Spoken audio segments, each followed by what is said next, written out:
What happens when the owner of a 20-location retail chain goes undercover and finds out his employees are being silenced by the very people hired to lead them. Graham Heller hadn't stepped foot in one of his stores in over a year. He'd inherited the chain from his father, who built it from a single thrift store into a small empire across 3 states. Graham had taken it further, modernized the inventory system, launched an online presence, added employee benefits. On paper, things looked good. But the emails he'd been getting lately told a different story. Customer returns were up. Employee turnover had spiked at 3 locations. The complaints were vague, unhelpful staff, ignored suggestions, hostile work culture, but consistent. What bothered him wasn't just the complaints. It was that the same stores kept showing up, especially Store 17, a strip mall location on the south side of Indianapolis. Graham didn't trust secondhand reports anymore. He wanted to see it himself. He shaved his beard, cut his hair, and threw on a pair of thick-rimmed glasses. A friend in marketing helped him create a fake resume. Evan, a quiet guy from Ohio looking for a fresh start. The disguise worked. No one at Store 17 had ever met the CEO in person. With over 200 employees across 20 locations, most only knew his name from the employee handbook. He started on a rainy Monday, introduced as a new trainee by the assistant manager, a tired-looking woman in her late 30s named Denise.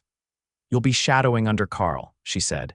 "He's the floor supervisor. Don't take it personal if he's blunt. He runs a tight ship."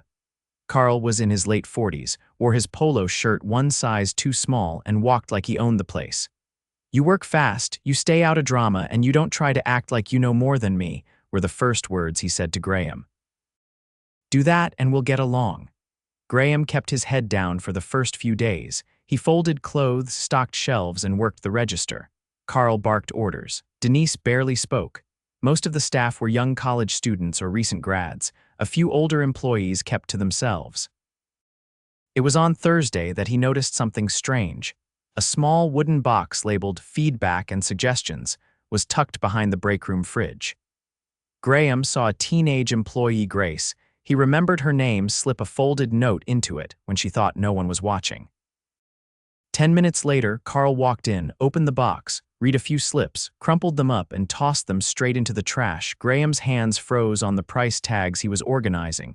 He waited until break, then sat next to Grace at a table. "You write something for the box?" he asked casually. She paused.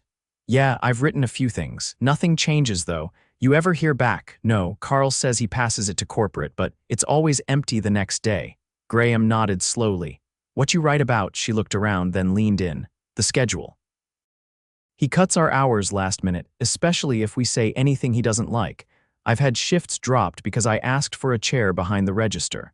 My feet were swollen after standing for 9 hours. That night, Graham stayed late to clean up. Instead, he checked the trash. Sure enough, 7 crumpled slips.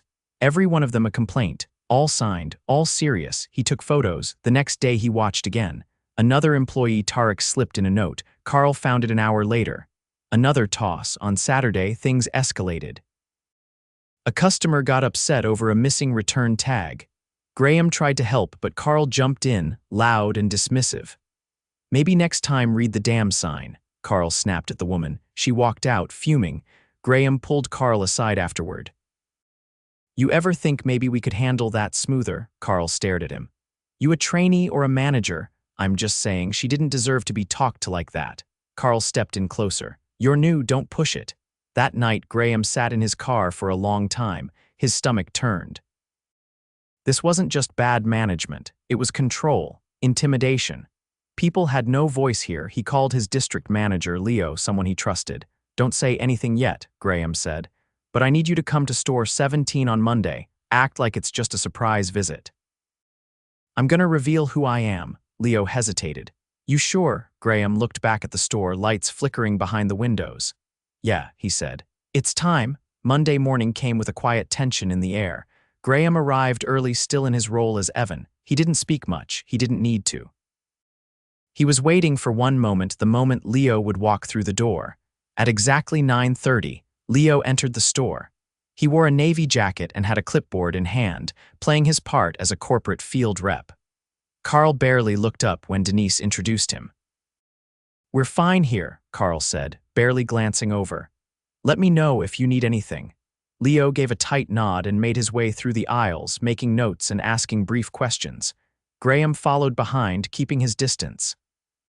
Carl stayed anchored at the register, occasionally barking at employees to move faster or stop chatting. At 10:15, the moment came. Graham stepped forward, removed his glasses, and turned to face the staff gathered near the front. His voice was calm but direct. "My name is Graham Heller," he said. "I own this company." The room froze, Denise's mouth parted slightly, eyes locked on him. Grace looked up from folding clearance jeans, stunned. Carl straightened, blinking fast. "What?" he said. "I've been working here as Evan for the past week," Graham continued, "to see how things really run." There was a long silence. The hum of the ceiling fan was the only sound. Graham turned to Leo. "Can you gather the staff in the break room? Everyone except Carl." Carl stepped forward. "Hold on." "Nobody told me. I'm telling you now," Graham cut in. "You'll speak with me separately. Everyone else please head to the back." The employees filtered into the break room, whispering under their breath. Carl stood rigid, jaw tight. Graham turned toward him. "There's a lot I could start with," he said, "but I want to hear your explanation first." Carl crossed his arms. "I run a clean store, you saw it. We hit our numbers. We don't have theft problems. I don't tolerate laziness." Graham kept his voice low. "I watched you throw out employee feedback. You silenced complaints. You cut hours as punishment. You spoke to a customer like she was beneath you." Carl scoffed. "You think these kids can handle criticism? They whine about everything. I give them structure."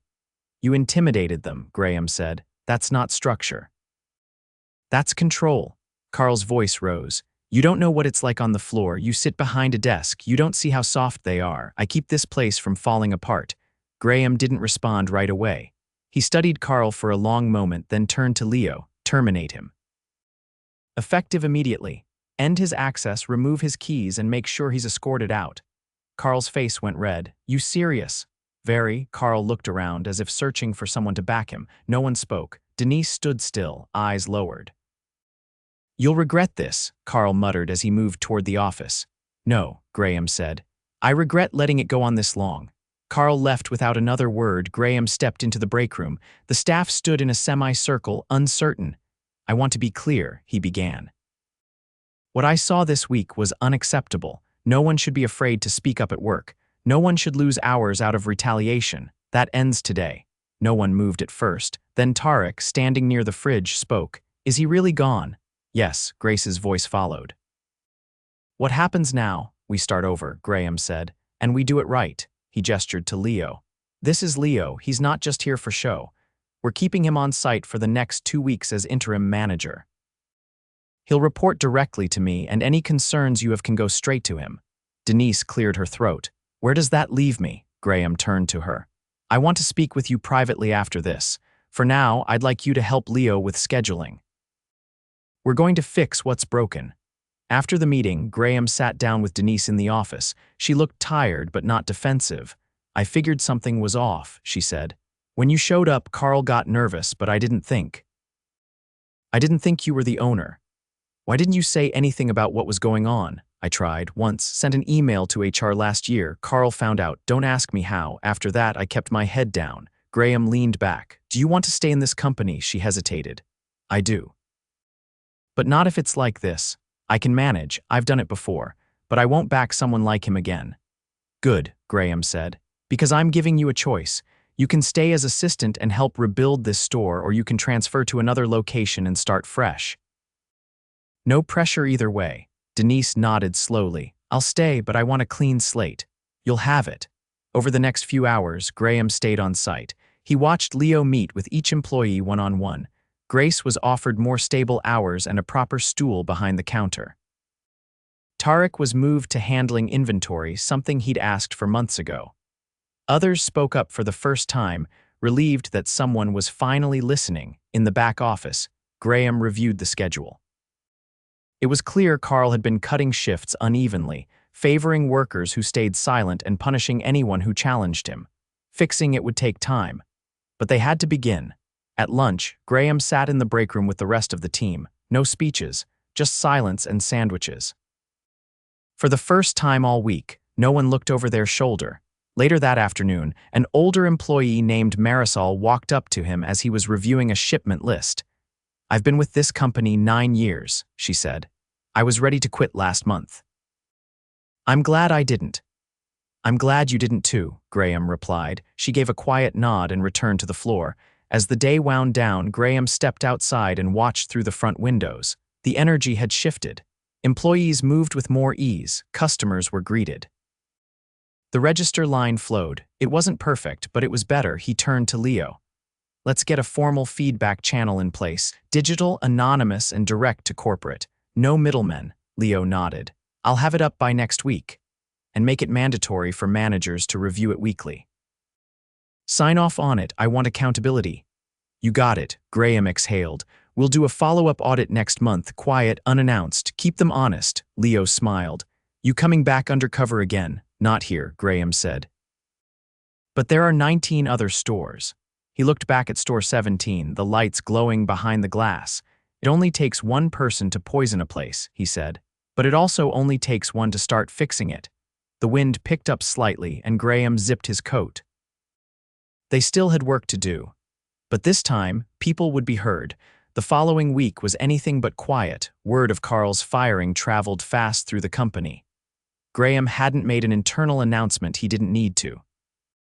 Employees from other stores started reaching out through internal systems, asking if corporate was finally paying attention. Some messages were cautious, others blunt. Graham read every one of them himself and flagged anything that pointed to deeper issues. By Thursday, 3 more stores were on his radar. Store 6 in Columbus, Store 12 in Louisville, and Store 19 back in northern Indiana. All 3 showed a similar pattern: high turnover, stagnant sales in otherwise growing markets, and vague but repeated complaints about floor-level leadership. He prioritized Store 19. It was only a 2-hour drive from headquarters, and the numbers didn't add up. Sales were flat despite mall traffic increasing. Staff churn was the highest in the company. The store had gone through 4 assistant managers in less than a year. He didn't go in disguise this time. He walked in as himself, unannounced, mid-shift on a Saturday afternoon. He wore a neutral jacket, no company branding, and didn't say a word at first, just walked the floor. Customers drifted between racks, a few waiting at the fitting rooms, unattended. A pile of returns sat on the front counter. 2 employees stood behind the register, locked in a quiet conversation that stopped the moment he approached. "Is your store manager in?" he asked calmly. The younger of the 2 early 20s maybe nodded toward the back. "Yeah." "Office?" Graham thanked him and walked past a row of discount shoes through the employee-only door. The break room was smaller and more cramped than Store 17's. A handwritten note taped to the wall read, "No loitering." "Breaks are timed." He knocked twice on the manager's office before opening it. Inside, a man in his early 50s sat behind a cluttered desk scrolling on a phone. His name tag read Eldon. He looked up slowly. "Can I help you?"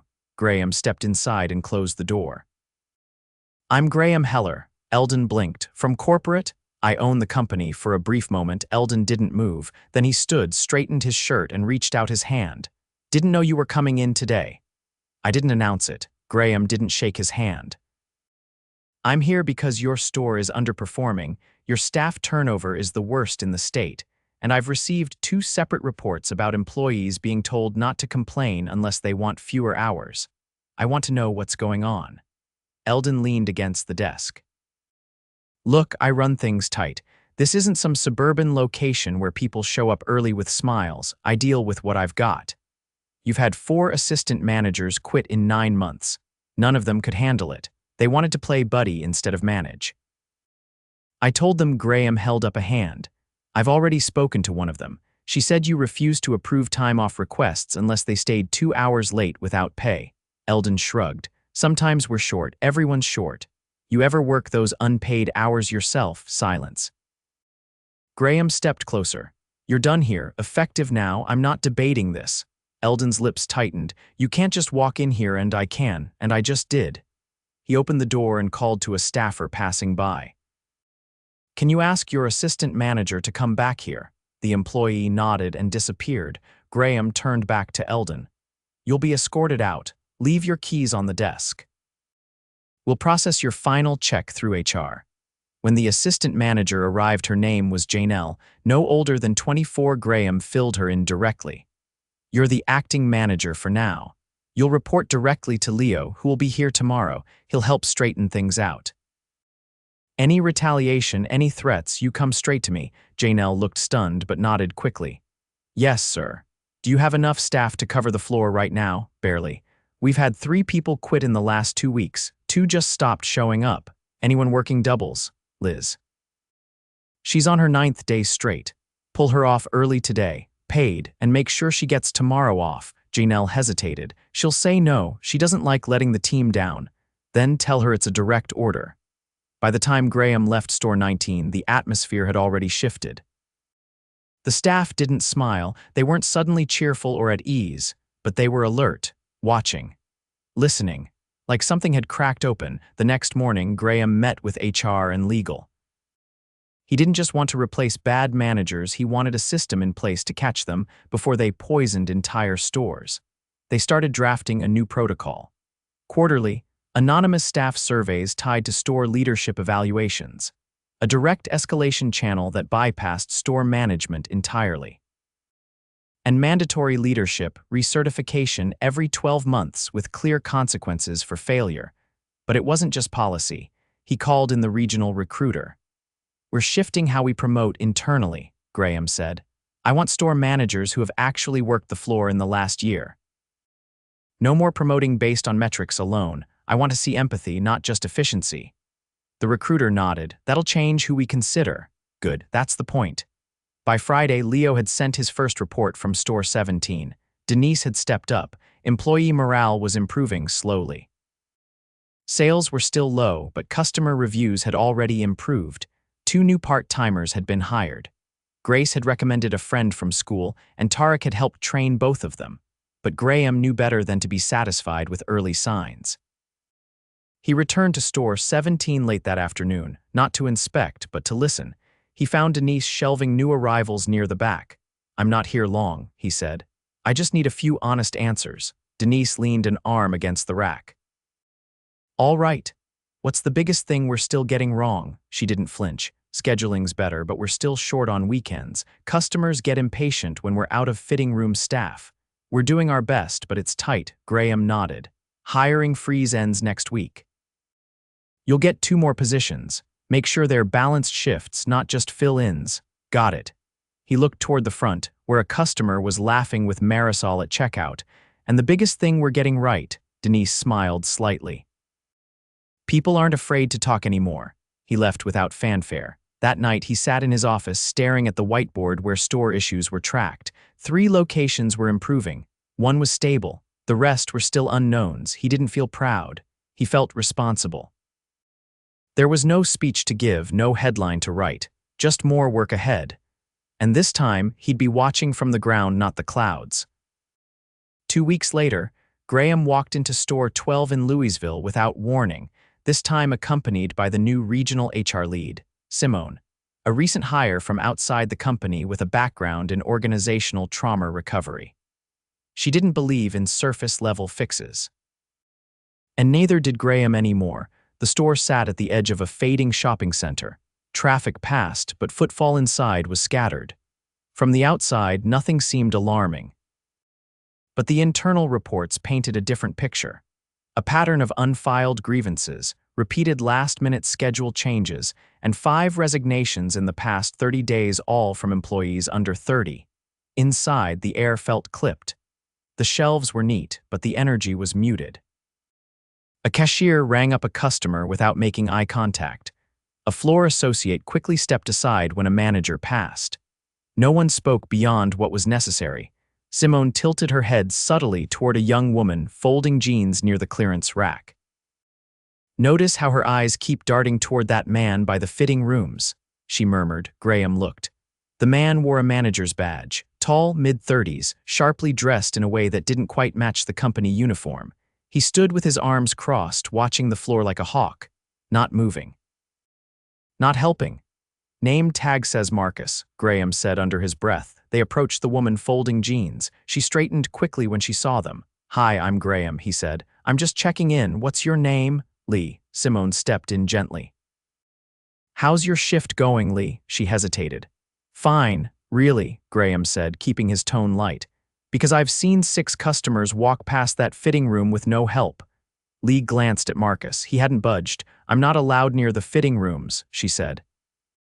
Only Marcus handles them. Why is that? Simone asked. Lee looked down.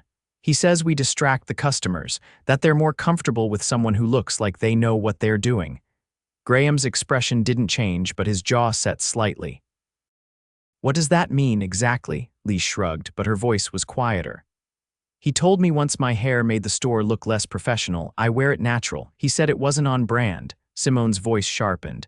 Has he said that to anyone else? Chloe, she left last week. He told her customers didn't trust girls with piercings. Graham turned and walked straight toward Marcus. You Marcus? Marcus nodded without looking away from the floor. That's right. Let's step into the office now. Marcus looked over, surprised. I'm with a customer. No, you're not. You're standing still, doing nothing, and intimidating your staff. Office. Now, Simone followed them as they headed to the back. The moment the door shut, Graham faced him directly. You're done here. Marcus blinked. Excuse me, you're being terminated right now.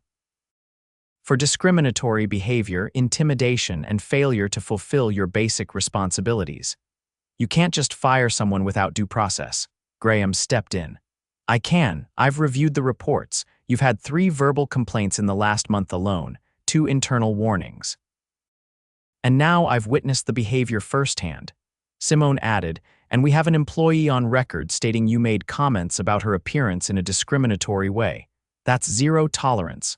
Marcus's face darkened. This is ridiculous. I've been in retail management for 10 years. Then you should have learned by now that fear isn't leadership, Graham said. Leave your badge and keys on the desk. You'll be escorted out by mall security. Marcus didn't speak again. He slammed the keys down and walked out. Graham and Simone spent the rest of the afternoon at store 12, not in the office, but on the floor. Lee was reassigned to handle the fitting rooms with another associate, and within an hour, customer flow improved. Graham spoke with every remaining employee one by one, asking only 2 questions. What's one thing we're doing wrong, and what's one thing you'd change tomorrow if you could? The answers varied. Some wanted more reliable schedules. Others asked for basic respect. One man simply said, I want to be seen. By closing, Graham had already promoted Lee to shift lead on a trial basis. She resisted at first. I'm not ready. You already are, he said. You've been managing this floor without a title. Now you get the title. And the pay. Later that evening, as they walked to the car, Simone broke the silence. You know what's missing from your leadership pipeline? What? People who have actually lived through bad management. You keep promoting from clean resumes. You need people who know what damage looks like. Graham nodded slowly. I want you to build that pipeline. Start with Lee, she smiled. Already did. The following week, Graham held a closed-door meeting with all 20 store managers, those still in place. No slides, no performance charts. Just one long conference table and a plain message. We're not measuring leadership by sales anymore, he said. That'll always matter. But from now on, your staff retention, your culture scores, and your responsiveness to feedback will carry equal weight. If that's a problem for you, speak up now. No one did, he continued. If I find out you've silenced complaints, retaliated against staff, or ignored customer issues, you won't get a warning. You'll be replaced. Immediately. One manager raised a hand. What if the complaints are exaggerated? Then your job is to understand why your people feel the need to exaggerate, Graham said. Because that's a trust issue, and that's on you. In the weeks that followed, change didn't come with banners or applause. It came in quieter ways. The anonymous feedback system launched across all stores, monitored directly by corporate. HR audits uncovered issues at 2 more locations, nothing as severe, but still patterns that needed correcting. Graham made personal calls to employees who had left recently, asking what would have made them stay. Some were surprised he even cared. Others said it was too late. He listened anyway. Grace from Store 17 began mentoring new hires. Tariq developed a system for tracking inventory discrepancies and submitted it to corporate. It got picked up as a pilot for the whole company. At Store 19, Janelle's trial as acting manager became permanent. She hired 2 part-timers from a local job training program. Neither had retail experience, but both had been overlooked elsewhere. She didn't care.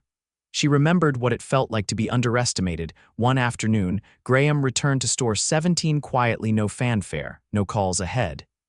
He found Marisol at the register, helping a customer with a return. Her posture was relaxed but focused. She greeted him with a simple, "Hey, boss," and kept moving. He stood near the front window for a while, watching the ebb and flow. Denise passed by, organizing a display table. She spotted him and walked over. "You're not here to check up, are you?" "No," he said. "Just wanted to see it." She looked around the store, not perfect, but moving, breathing, alive. "You staying a while?" He shook his head. "I've got a staff meeting in Evansville, but I'll be back." She nodded. "We'll be here." As he stepped outside, Graham paused, taking in the storefront, the same building, the same sign. But it didn't feel like the same place. He understood now that leadership wasn't about policies or quarterly numbers. It was about air, the kind people breathe when they're not afraid. When they know their voice won't be thrown away in a box behind a fridge. And that kind of air, it had to be protected. Every single day.